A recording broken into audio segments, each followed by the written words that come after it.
Chapter 2, Mishnah 1.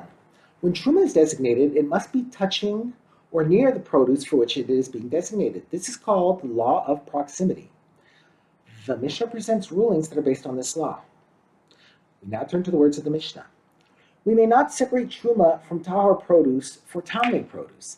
This is forbidden because the rabbis were concerned that one who designates tahor produce as truma for tamei produce will violate the law of proximity by keeping them apart, for fear that the tamei produce will make the tahor produce tamei.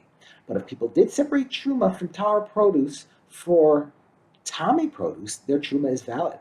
The Mishnah now cites cases in which a separation of this type is permitted. In truth, the sages said, if part of a round cake of pressed figs became tamei, and part of it remained tahor, one may separate truma from the tahor figs that are in it for the tamei figs that are in it.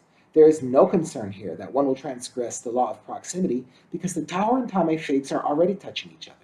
Similarly, if one has a bundle of vegetables or a pile of produce of which some is tamei and some is tahor, one is allowed to designate tahor items as terumah for the tamei items because they are already touching each other. But if there were two round cakes of pressed figs, or two bundles of vegetables, or two piles of produce, and one of them is tamei and one of them is tahor, one may not separate truma from this one for that one. Since these are distinct items, he might indeed keep them apart, which would violate the law of proximity. A dissenting view. Rabbi Eliezer says, one may separate truma from produce that is tahor for produce that is tamei in all cases. According to Rabbi Eliezer, the rabbis did not prohibit a separation of this type out of concern that one would keep the items apart.